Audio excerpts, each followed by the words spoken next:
This podcast discusses themes of mental health, which some people may find emotive, such as suicide or other adult-themed content. The information contained in this podcast is for entertainment purposes only. All views expressed are solely those of individuals involved and do not represent the opinions of any entity whatsoever with which we have been, are now, or will be affiliated. The information is not meant to diagnose or treat any mental health condition. If you're experiencing mental health symptoms, we encourage you to contact a mental health service within your community. If you're experiencing a mental health emergency, please seek the relevant support and interventions by presenting to your local accident and emergency department or contacting the relevant emergency services. You're listening to the Men's Mental Health Podcast, The Man Hug.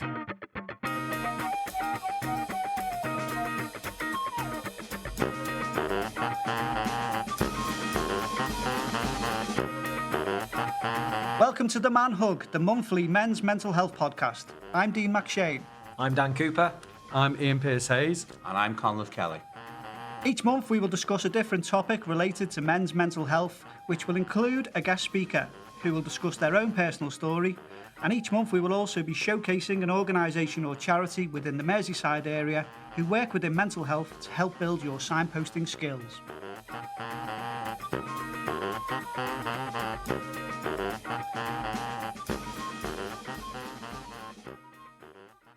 Hello and welcome to this month's Man Hug. There is a slight change to our planning for this month's Man Hug. We did have a special guest book, Carl, but sadly he is not well. So we didn't want to put Carl under any pressure to get a date in to record. We just wish him the best at the moment, and hopefully later in the year we can catch up with him and we can get him in as a guest then. So what we've done for this month is we've had our regular discussion on the theme, which is young people, and we are joined by two fantastic guests. So Juliette and Ryan from the Young Persons Advisory Service are going to join us to talk about the current landscape of young people's mental health, and they're also going to tell us all about this amazing service and how they operate.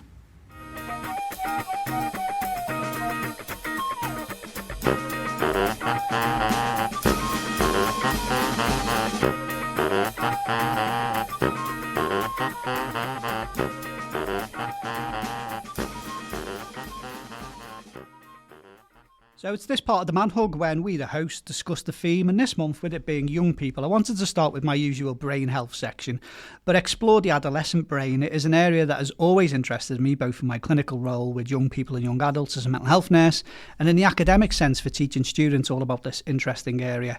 So first, I want to read a quote and see if my co-hosts can guess what decade this quote is from. Okay? The quote is, our youth now love luxury.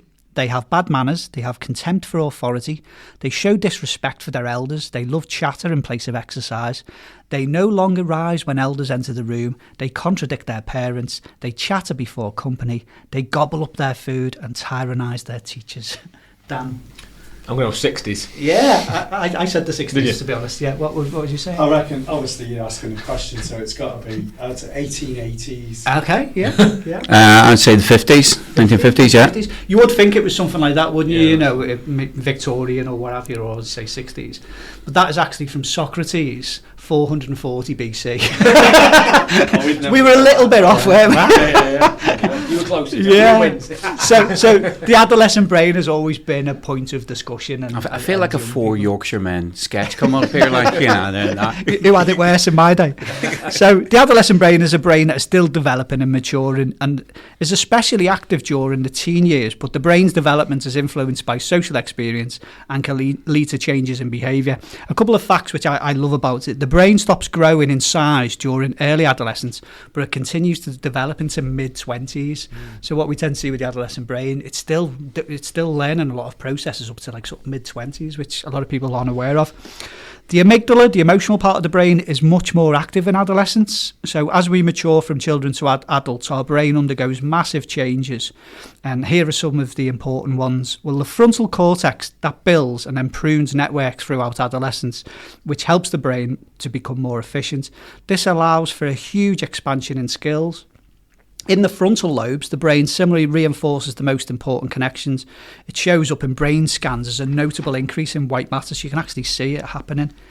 As these changes happen, some brain areas develop more quickly than others, which may affect behaviour. For example, areas associated with reward tend to develop faster than those linked to self-control, which may encourage impulsive decisions. And I'm looking at the parents here who have teenage kids and they're getting a lot of nods.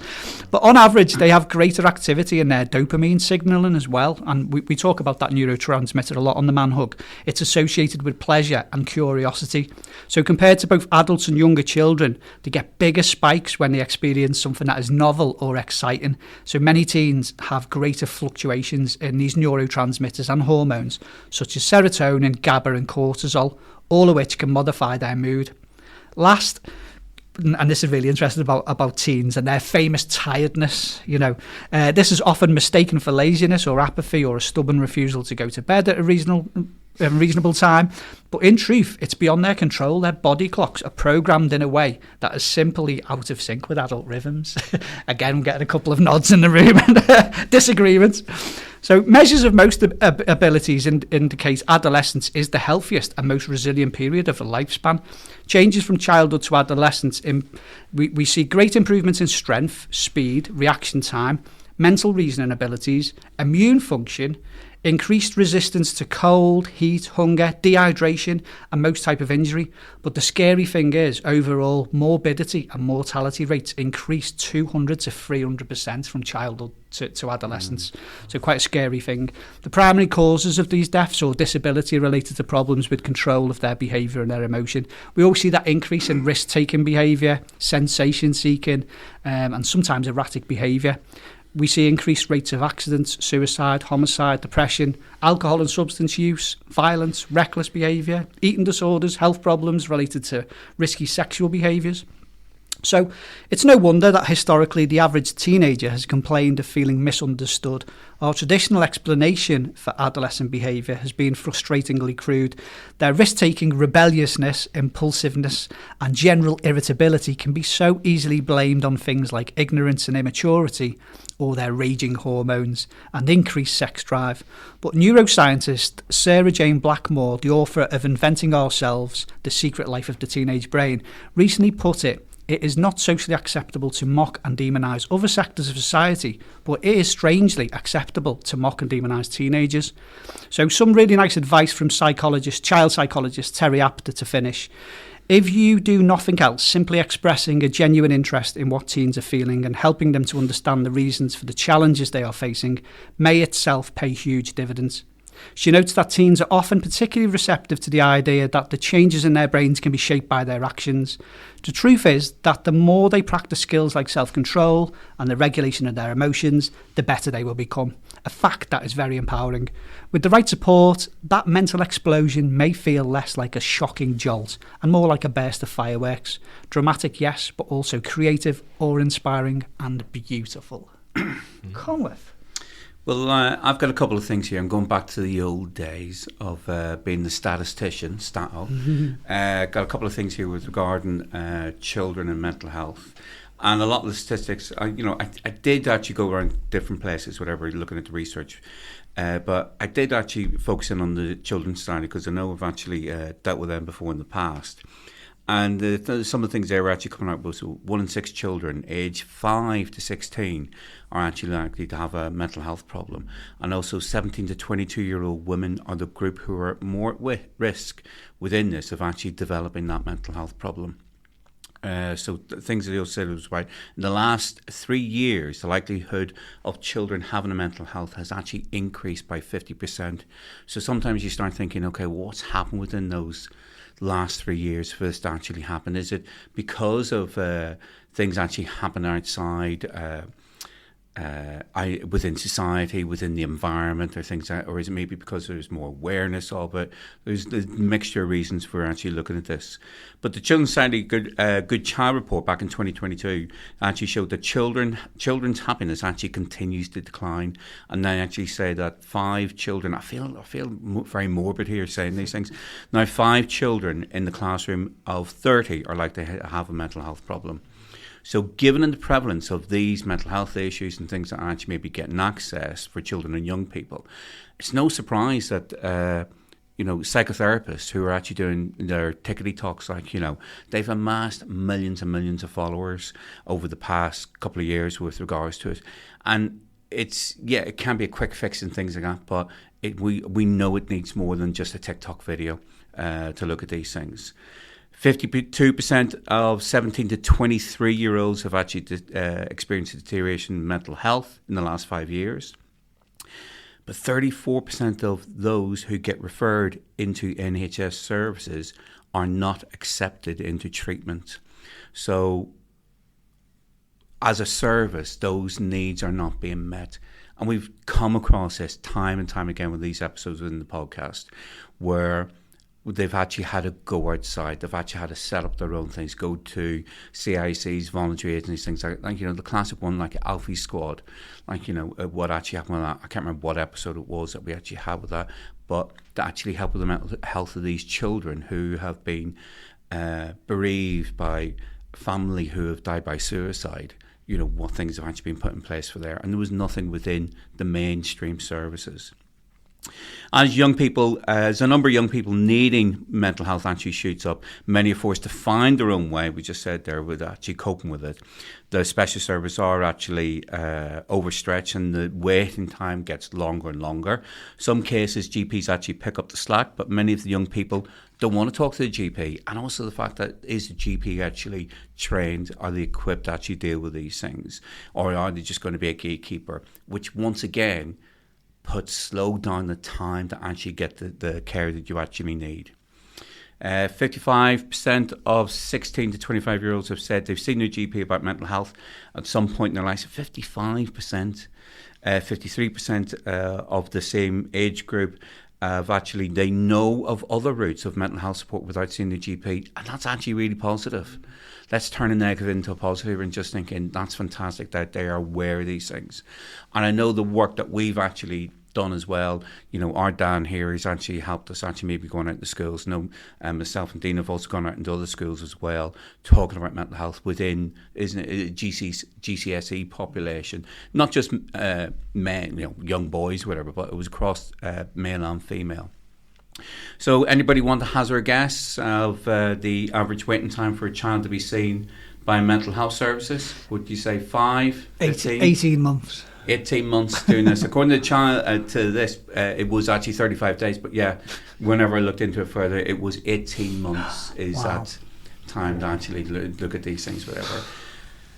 That'd be different in crisis, though. Yeah, there is different in crisis. You're right, Dan. But why should they have to get to crisis before? Yeah. And you're right. A lot of the people who are on waiting lists, it's only going to get worse and worse. Yeah.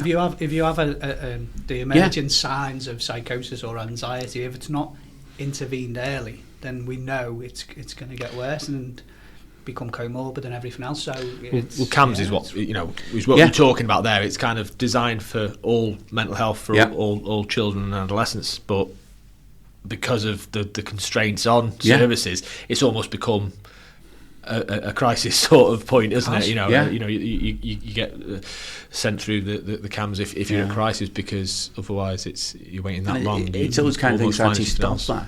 Because I'm going to look at our Dean. Dean, what's the quote you got about child mental health services? I think I've put it in so many of these podcasts because I've been saying this for years and it doesn't change. We spend more money in this country on potholes than we do young people's mental health, and that's the reality of it. And see, the thing is that now a lot of schools, and my wife's school in particular, and this is actually another good positive thing. They actually have emotional well-being hubs. They actually have people this is what their focus is on. And for myself in particular, being the age that I am, what I've actually gone through, and I don't mean that as a child, whatever, I'm actually just thinking of, people of my age group.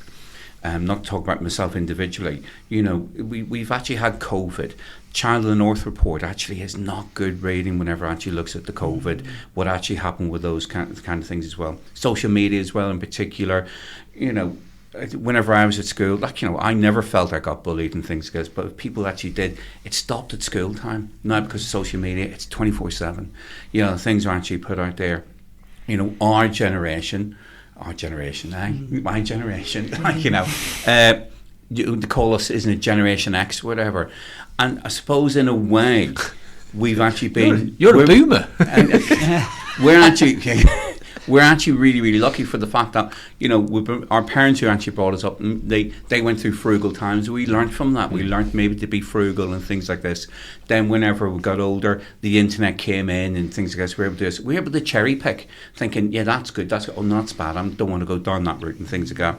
So we were actually introduced to these things, and we've maybe, people of our generation, made the best of this. But it's all this constant bombardment, like, you know, sometimes of these kind of things that actually switch off. We live in the age of indulgence, don't we? You know. Yeah. But what happens when we're not able to indulge ourselves because we aren't able to get employment, but we've been fed everything as a child, and then all of a sudden everything's whipped away from us because we've been spoilt. You know. Well, look at the thing I just did there earlier. I actually took a picture there just of myself, Ian and Dan, whatever. I sent it off to my mate. And what was that picture called? A selfie. The most indulgent word you can actually get. A selfie. There is a picture taken of myself and stick it out there, and how people actually alter it. And you always put the good things actually out there, and then people look at it and go, that's not my life. And it goes back to the neurotransmitters, the reward receptor that we crave. We crave those likes and everything else, you know, and it's the same from our young people's perspective. I think the worrying thing is that we send it with the understanding of an age before the selfie, or before this need for constant, you know, self-advertisement and you know, self-glorification, if you like. The worry is that children that are coming through schools now have never known a world without social media. So we can almost look at social media a little bit tongue-in-cheek because we remember what it was like before. Yeah. What worries the life out of me is that the children that are growing up now have never experienced anything other than this constant bombardment or this constant requirement and need to be taking selfies, to be contacting the friends at 1 a.m. to keep some sort of, you know, streak up on Snapchat or whatever the social media, you know. But we're not going to get rid of that. So what we need to do, we need actually how to cope with it, how to deal with it. There was a programme recently, I don't know if people have seen it, where a whole school tried to stop phones for a few weeks, and it was really interesting, and they all got something out of it. As hard as it was, there was tears and bloodshed at the start when they had their devices taken off them. But one young girl, she basically said, it felt like there was a weight off my shoulders. I didn't have to perform anymore. I thought, wow, that is really a statement. If that's the power of what, you know, mobile phones and devices is doing to young people, it's a huge burden, isn't it? You know. I spoke to my brother the other day, and he works at a college, and he kind of flipped around the other way, and normally they have to put the phones in the bag during a lecture, and he notices that there's a lot of disattention in you know, people will be drifting and probably thinking about, I wonder what's going on my phone. So he said, tell you what, today let's put the phones on the desk. I don't need to mess around with them, but I'll put them on the desk. They're not going anywhere. You can see them there, and you know, just it's there. And he said that the difference was that everybody was engaging more because they felt that it was there still. They could see it. It was okay. So that attached to that device, that if they can see it, he said that he found that they were more engaged with the session than if it was in the bag, and they were getting a little bit twitched at the fact they couldn't have, you know, they couldn't see the mobile phone, and it's weird. So. Yeah, it's interesting. It's difficult, isn't it? Because I always think, you know, in schools it's actually taken off them, isn't it? They can't have it actually in class, whereas I was in class yesterday and actually sat in with the class.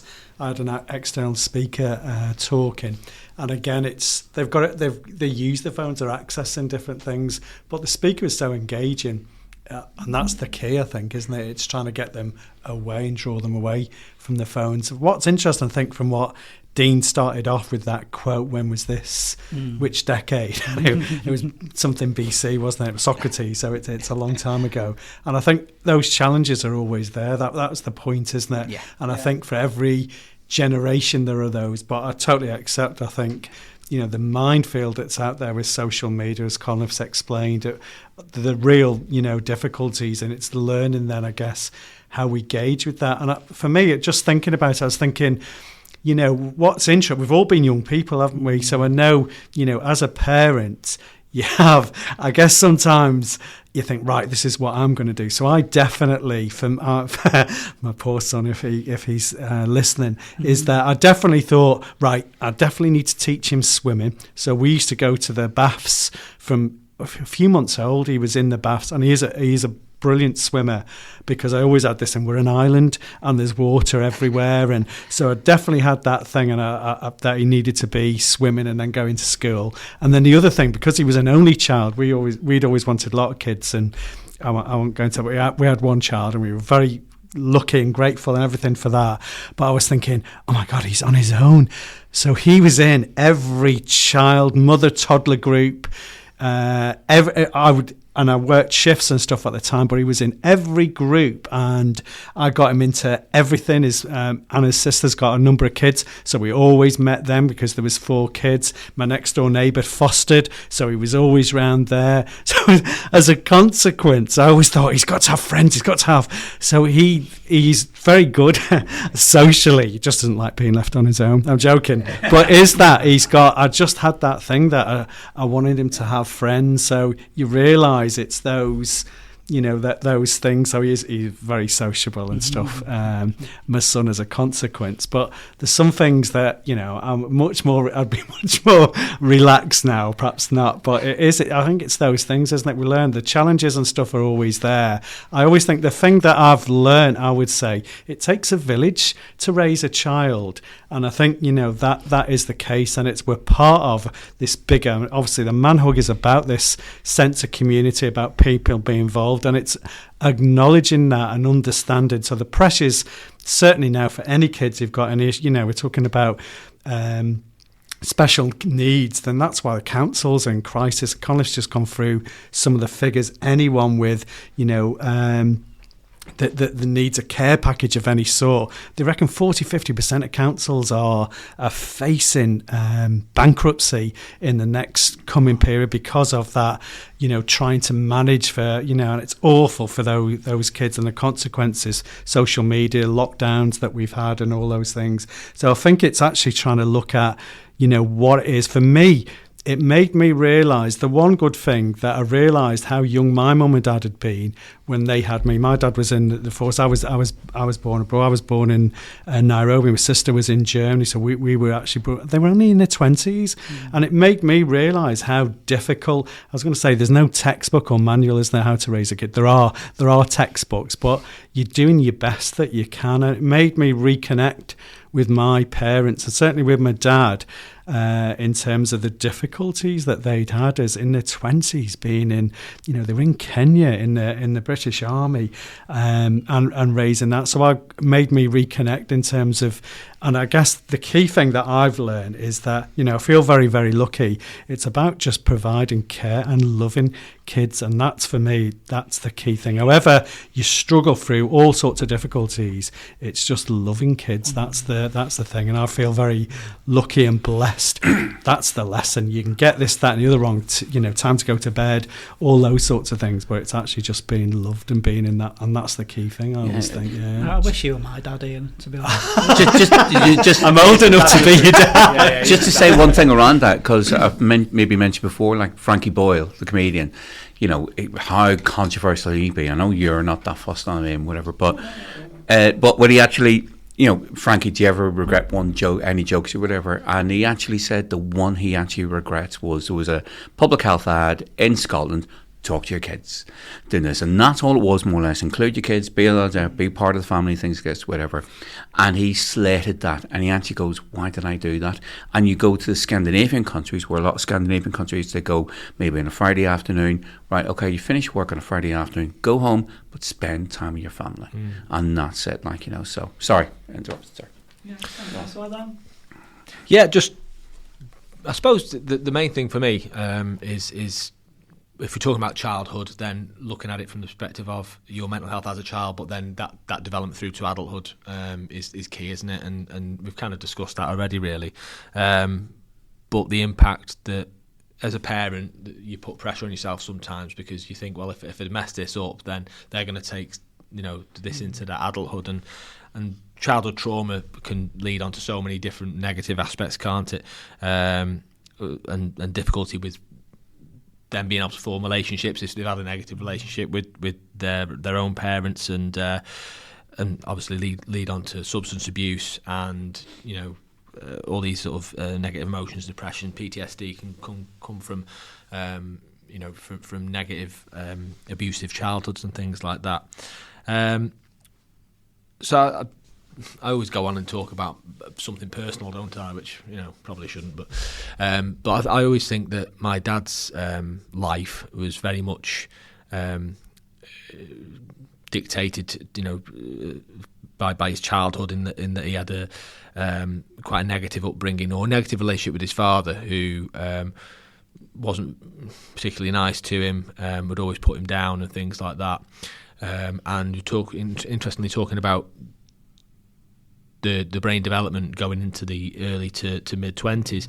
In my dad's early 20s, he lost his sister, who was herself in her early 20s. She passed away, and at the time he'd got 2 young children to look after. I was 2 and my brother was 4. And given all this circumstance, and I suppose what I'm talking about here is the journey that my dad ended up going on. He'd had a negative experience in his childhood with his father, which had led on to him being unable to develop relationships with his own children. And then when his own children were very young, he lost one of the most important people in his life, and his sister passed away. And he'd never dealt with his problems, and he never dealt with the fact that he needed to develop that and nurture his children. And he was brilliant for the first sort of 10 years of my life, but then the alcohol took over and he became an alcoholic, and then he died relatively young, really. And I think it's just that those early years, are so formative, and for major life events to happen in there, it's kind of like, I never had a great relationship with my dad, but I've come to terms with our relationship in a lot of respects, because I can understand that he had a lot of difficult things going on in his life, which then led to perhaps the way that his relationship with us sort of evolved. I think that's one of the things, isn't it? In fact, thanks for sharing it, Dan. It's always hard to talk about things like that, but I think, with the emergence of things like adverse childhood experiences, when this was put out a few years ago, it gave a bit of a greater understanding of how trauma can impact on people's life later down the line and that. But I always go back to that Philip Larkin poem, about your parents, and it's so true. If they've had traumatic experiences from their parents and their grandparents, and whatever was happening at the time, it tends to pass down to the next cycle, doesn't it? Really, it's a fascinating area, and we could do a whole podcast just on that as well, really, by the way. But next up, we've got Juliette and Ryan from Young Persons Advisory Service, YPAS, and I'm sure we can ask them a lot of the questions that we've just been discussing and see what they're doing in terms of a lot of the statistics that we've mentioned as well. But thanks, chaps. So next up, we've got Juliette and Ryan.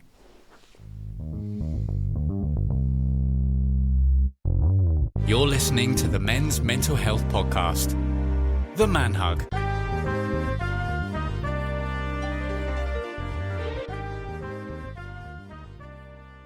Okay, it's that part of the Man Hug where we shine a spotlight on a local service to help improve people's signposting skills. We are really happy to be joined by Juliette and Ryan from YPAS, so welcome to the Man Hug. Thanks for having us. Amazing to have you. We're absolutely made up. So for those that don't know, just tell us a little bit about what YPAS is. What is it exactly? So YPAS is basically a mental health charity that works with young people and families up to the age of 25. So we have loads of different services and projects within our charity. The one that me and Ryan work on is the Walk-in Support Hub. Okay. So that is a service that any young people and families can access and drop in.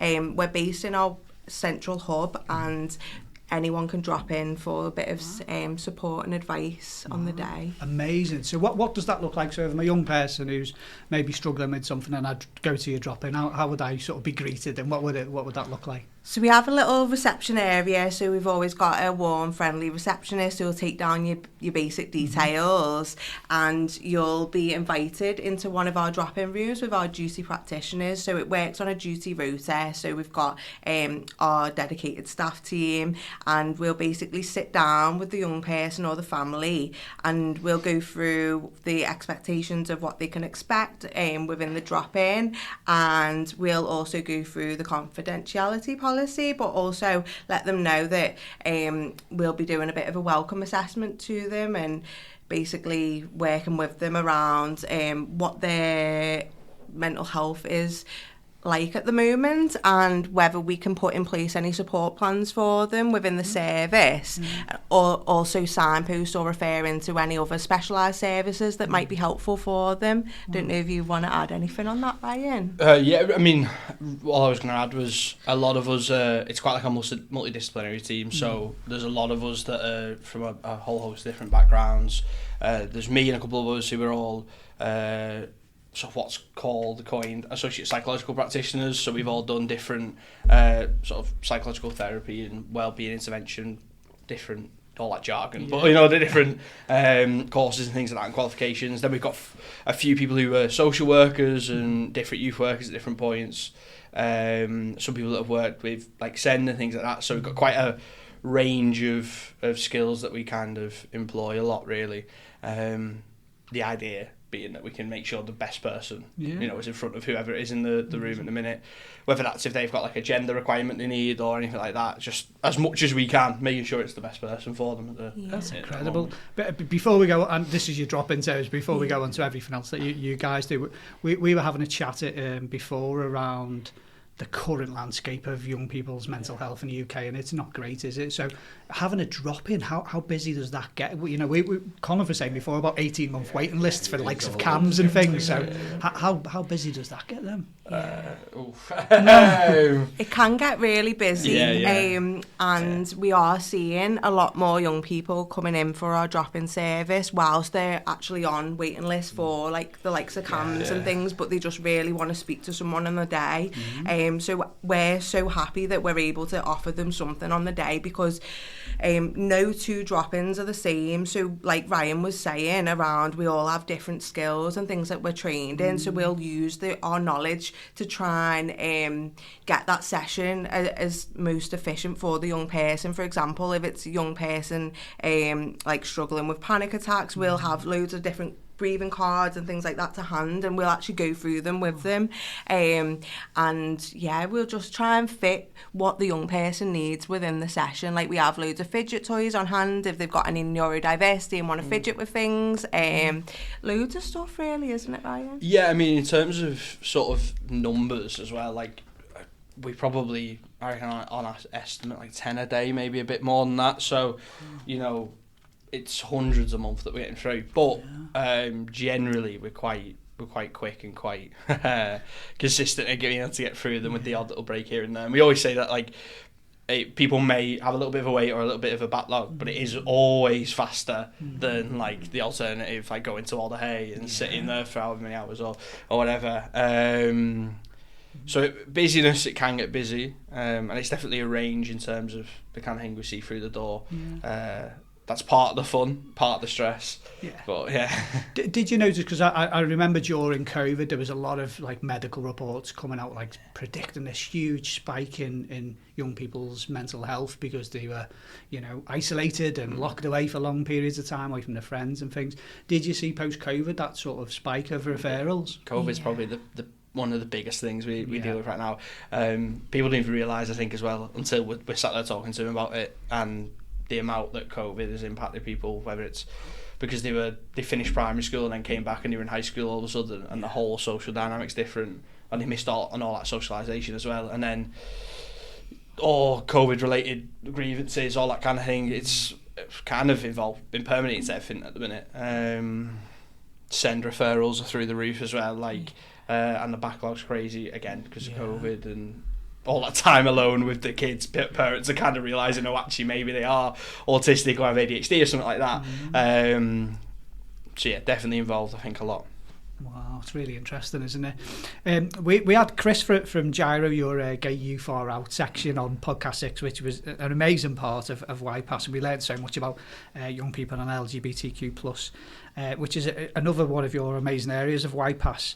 I also noticed that you do quite a lot with the Youth Justice Service as well on your website, so you're able to tell us a little about what kind of work happens there?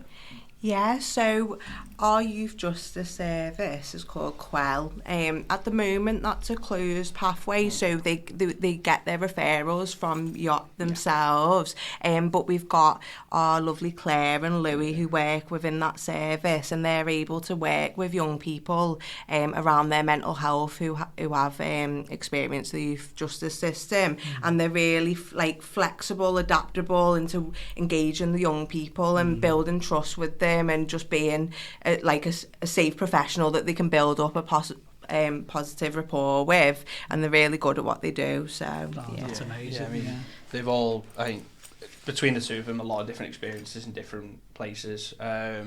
Claire's been doing it for probably as long as I've been alive, I think. But, and then Louis is quite an interesting one as well, because a bit like we were talking about earlier, Louis is another one. He's like me, got a lot of history with martial arts in the city, and came up that way. A lot of his experiences that sort of related as well. So I think he brings a different energy, doesn't he? I think to the table than Claire does. Being how young he is and things like that, and I think that's such a great thing you do, because I as a mental health nurse years ago when I worked in a community, I used to work quite closely with our local youth offending team as well, and young people who have committed any offence used to get wrote off. It's literally that's it, your future's over now. Do you know what I mean? It was a horrendous thing for and what we know from science and research and everything else is the likelihood is if young people are committing crimes, it's because they've been let down in their childhood, they've suffered significant trauma, their mental health's poor, they don't have parents, whatever it is. There's a catalyst of events that have usually led to it, and you need that intervention, don't you, to put people right on the right path. It's incredible to hear what you're doing like that. It's amazing. Parental support as well, something else that I've seen as well. You guys do, and we were talking about this before, how important that is. If you've got a young person who's going through mental, crisis or whatever, it can be a very daunting experience for the parents, can't it? Yeah, definitely. We get quite a lot of parents coming into our wish service and talking around kind of their difficulties also, so it's good the fact that we're able to offer a parenting groups assessment, and basically what that looks like is the parenting practitioners are able to do an assessment with the parents, see what their needs are, and then able to get them signed up to the right parenting group. And we have loads of different groups, don't we, Ryan? Tons of them. I mean, we've got just a couple off the top of my head. We've got things like Riding Rapids, which is all the autism one. We've got sort of Action Youth, all that kind of stuff. Youth Connect 5, yeah. So just everything you can think of, we try and cover if we can. Quite a few of us as well have had varied experience with them, parents in different ways as well. I mean, it helps. Parents are scary. That's probably the scariest part of doing any assessment, really, is the parent, especially if there's been risk or something like that, and you have to bring that parent in. There's a dreaded moment where you have to have that conversation. You don't know what the reaction is going to be. But knowing because we have that parenting aspect as well, and a lot of us have been around parents in different ways, I think it kind of helps with that a little bit. I mean, it's so important to get, again, I've seen it myself, when a young person gets a diagnosis of something like psychosis, the parents just feel guilt, and a lot of them just feel lost, and they don't know what it is, and they think it's the most scary thing in the world to ever happen to their child, because at the time it is. So having that in place and support of parents is incredible, isn't it? Amazing. So also as well, like you obviously do advocacy and what other types of things have we missed off in terms of your service? We do a lot of liaison. Work with any other professionals that might be involved with the young person or the family. So we might advocate for them on behalf of if they're having any issues in school and they don't feel like they're being heard, we're able to be that bridge the gap and kind of advocate for same with social services, everything, the council. I mean, there's a lot really. We have there's a few different services that we've had run previously that we're kind of trying to bring back. Flourishing Families was the big one, I think, that everyone wants back, and that was an example of the whole parent side of it. So that was our whole family approach, and we did everything. There's the Spinning World, which is for refugees and asylum seekers and people who've experienced sort of anything, any of the traumas and things like that can be related to that, as well as trafficking and all that kind of stuff. And then obviously we've got all our different youth groups and things like that. How do you guys find time to sleep? You offer so many different services. It's unbelievable. And yeah, everyone wears a different hat, don't they? I think I do a lot of the interventions as well as the wish side of it. So I have a separate caseload of people that I see, for 8 to 10 weeks at a time, doing sort of the therapeutic side of it and all those interventions as well. I know Juliette's done different therapies as well previously, and a few of us have been in the school service, which is another one I forgot about. We have a school service as well, so we have practitioners in most of the schools in the city, I think, at high schools, and do that, and a lot of the GPs as well. We have people there. I think that was a bit of a flagship one, if I remember at the time, was quite innovative of having us in the GPs and being an individual service. And fantastic. Yeah, there's a lot. We do a lot with a relatively small team, I think, compared to... That's incredible. I first found out about YPAS quite a long time ago. I was working in the community, and it was to be an advocate for someone who was on a mental health section, because they needed representation for their case, and I was blown away by the service that this young person got, to have a representative for something so important in their life, Now, this question I've never asked a guest before, and it's only because I've been so passionate about young people's mental health for a long time, knowing how horribly underfunded it is. And this is your question. I'm going to give you both a magic wand. Okay? Yeah? Okay. What would you change in terms of young people's mental health support and provision if you could? Do you want to go first? I need a little second. I think the one that probably 95% of people say is funding, right? And I think that's probably the big one. But that's not to give a generic answer. I think for me, I think the scope of it in terms of, there's a lot of focus in a lot of services for adults, there's a lot of focus in a lot of services for SEND needs now, and there's a lot of focus in a lot of services for teenage girls and that kind of teenage to young adult girls and that range. There's not a whole lot specifically for male young people, and I think sort of someone it's impacted me personally throughout my life. There's definitely a void there that needs to be filled, which is sort of getting a little bit more spotlight on it now, I think, and that's a good thing.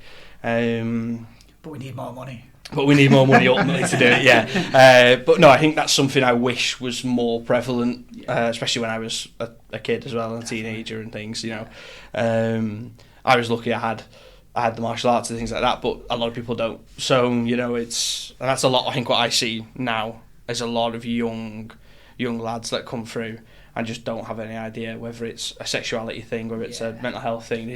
They're so lost, they don't feel there's any support. But then I get everyone else come through, and I feel like I can give them everything, and it's... Are boys not coming to you then, or is it just that there's more girls or young women, or I think is there a gap, in terms of for boys and males coming forward? I think there's definitely a difference. It's a lot more now, definitely, even in just the last sort of half a year compared to when I first came in a few years ago. But there is definitely, I think it's probably majority young girls or really young, isn't it, I think? And then, so there is definitely, not an imbalance, but maybe a difference in terms of who we see. It is going up though, and that's what I mean. It is getting its spotlight, it's increasing. People are more likely to come in, people are willing to have those conversations. But there still is something, I think, that needs to be done. And if I could, with that magic wand, somehow I'd figure that gap out. But you've used your wish very wisely, right? It's all about wording. Juliette, how are you going to use your magic wand to cure this mental health crisis? So, what I would like to wish for would be to use the tool of participation a bit more to actually get young people's views about what they think will help, to get them more involved in interviewing staff, because they will be able to see, although people might have all the qualifications on paper, the young people know about what it is, a certain personality trait, or just feeling able to open up to someone, which is so key. So I'd love for young people to be more involved in the participation. At YPAS, we're quite lucky because we actually have a participation team, which is made up of young people who've accessed the service, and now they're actually able to be employed by our service to do little projects, research into different things, and they sit on our interview panels. So that's brilliant. So I'd like to see more of that within mental health, and also just like the designs of the buildings, what's going to engage young people getting involved in different like what resources are going to help them and be relevant for them.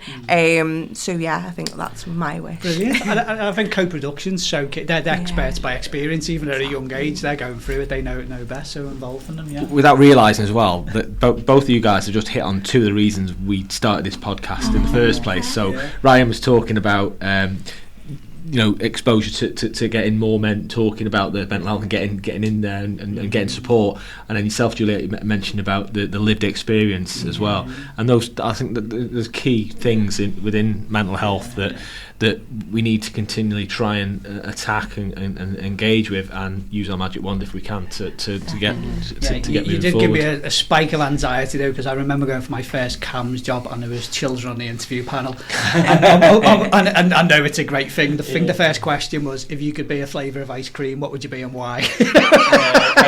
What was the answer? I think I said Ben and Jerry's fish food, if I remember right. I know we're going to go wrong with that one.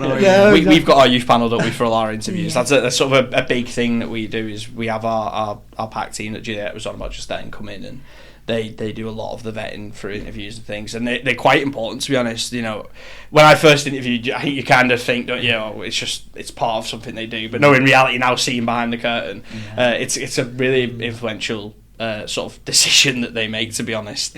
Luckily I did all right and got them on side, but it's something that we try and focus on a lot of. Again, I think there still is probably a little bit of a gap there, isn't there, in terms of the diversity of the people we have on that, and that's something that I think we're trying to work a lot more on, opening up, isn't it, and try and include as many people into it as we can and get all that lived experience. Sadly, it all comes down to funding. Well, you also, what also is key, and I was fascinated what you were saying there, Julia, about that, actually getting the people that are coming in to shape the services. Exactly. Because that's... And I'm just interested, do you feel old actually saying that? Is that you thinking, oh my God, I'm an old person now, and they're coming in? Do you feel that? I think that... You're not, she's not old. No, but you can do, but it's trying to get them to shape it and to colour it. I just know how important it is, because I know there are a lot of young people out there who maybe won't access services because they haven't gelled with previous mentors and things like that. So I know that if they are able to have a positive experience with someone who is a bit more adaptable and understands that it's important to be so friendly, warm, open-minded when you're working with young people. It's true, and you see some great examples of this. The Lee Cooper Foundation in Highton. I've known Lily since she came up to me before she was going to set it up, and these were young people who set up a service because they lost their friend, and the whole emphasis of this is that it's designed by young people for young people, and it works. It's fantastic. It's real. It's real. It's not clinical. So I work clinically, and in the NHS, and the problem is that people know that they're going to see a GP for 10 minutes, who's perhaps, most probably never experienced anything they've gone through. Whereas you go to something like yourselves, and it's real. Exactly. People can relate straight away, and you get so much more from that, and that's why you guys are just so invaluable. I think that hits quite like a good point as well of why I think we've got such longevity as well, is that we have all that clinical work that we do, but then we try our best to make it not look like clinical work. So, I'm sat there in the background doing all this extra clinical stuff that I'm bringing in when I'm planning sessions, but then I'm trying to make it as less white walls and blue tiles as I can, and I think that's something that we do quite well generally across the board. Do you link in with other services within the city as well, so for referrals and sharing the work? We're always linking in with services. We do quite a lot of community events as well. So we go out in different colleges, different universities, do stalls. So yeah, we're always. You've got a play coming up soon, haven't you, or something like that? Am I reading that right? Oh, I don't know. Maybe Gyro have. I'm not too sure. But I know they. That's what. Yeah, I mean, say it on that. I mean, Pride, everything. Like, there's so many different community things to do. That I don't really keep track of all of them. So I probably should. But amazing. But I mean, before we go to the big plug of how people access and stuff, what's the sort of you mentioned before? People might come in with issues around sexuality or anxiety and panic and things like that. Is there other emerging themes that you're noticing over the last couple of however many years? One of the things I'm trying to sort of touch on is reading recent reports around rates of gambling addiction with young people as well and things like this. SEND has been one, I think. Like, SEN needs definitely have gone up. I noted sexuality before because that is one that's actually weirdly trended up, in the sense of you expect that to kind of always be there, right? But this is one that I've noticed a lot more, especially whether it's conversations around sex in general or sexuality has been a big one that's come up. There's been quite an increase, I think, in maybe some border subcultures as well that have popped up, especially with the Andrew Tates of the world and all that kind of stuff that's going on. There's a lot of that that's definitely increasing. Less so gambling side of it, at least not from me. I've not really seen anything along those lines, but I've seen quite a few young people who've come through with addiction. So they've been either came in because they've tried to give up themselves and they've just been struggling to cope, but they need to see someone on the day. So we've done quite a lot of liaison work with the addiction services, but also tried to regulate them in the moment, and because some of them come in quite distressed. And then we see a lot around relationships, self-harm, suicidal thoughts, school, bullying. School's definitely increased post-COVID. Perhaps school. Not surprisingly, but not going to school is a big one that we see. But no, I didn't really think about addiction as a broader sense. But that's someone we have seen definitely a lot of, more than I expected. So I think in the last year or so, there's been quite a lot of different levels of varying different, being addicted to different things. But it's definitely come up. I think we've had to very quickly make a relationship, haven't we, with some of the addiction services in the area as well, and to try and help with that. That's good. It's good that you've got those connections. So the big one is if anyone's listening and they want to access any of the service through YPAS, what should they do? How do they do that? So what they can do is they can come down to our walk-in support hub service at YPAS Central in town. However, if they had a specific service that I would always invite people to have a look on our website first and foremost. So head over to our website and have a little look at all the different options and services, and you can make an online referral via there. Or if you wanted to speak to someone on the day and gain a little bit more advice and support, then they're always welcome to come down and speak to someone. And there's a couple of different ways as well. You can make a phone call and we'll have that conversation that way, and usually sort of encourage them to come down, but that it can, there's ways of doing it that way. And we have our two community hubs as well. One is in West Derby, just on Mab Lane. The other one is sort of Chilwell, Belvale, sort of in between, isn't it? Kind of area. Usually we'd say to come to the central one, but we can do our virtual ones if we need to. So if someone's there, that is an option. But brilliant. And social media presence, have you got plugs for users on there? We've got our Instagram, TikTok, maybe Facebook and Twitter. I'm not too sure what else they've got. Just do a search for YPAS. Brilliant. And the final plug for the website. What's the website? www.ypas.org.uk. There you go, amazing. Well, I can't thank you enough, and I'm sure all of us we're blown away by what you guys do. It's an amazing service, and it fits so well with the ugly scene we painted before. I actually got depressed whenever I was going through the stuff I actually had here, so it's lovely having you in here, and it's also in touch on what Ian said. Two young people actually fronting these things, whatever. I think that is so vital as well. So thank you so much. Thanks so much for joining us. Long live YPAS. We absolutely love it. And I say, once again, thanks for everything that you guys do. It's an amazing, amazing service. We're 60 next year, aren't we? So lucky. Our 60th birthday's next year, so we've been going strong, and we'll probably keep going, I think. But 60, that's incredible, isn't it? So don't forget, invite us to the party. We love a party. So yeah, we'll be there. If there's cake, we'll be there anyway. But amazing. So ypas.org.uk is the website once again. But guys, thanks so much for joining us. Thank you. Thank you.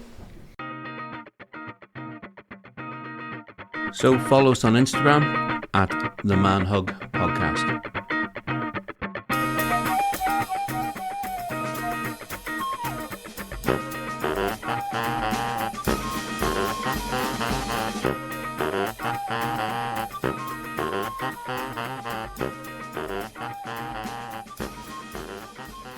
You or anybody else you know is struggling with their mental health, visit hubofhope.co.uk or download the app today and find local and national mental health support.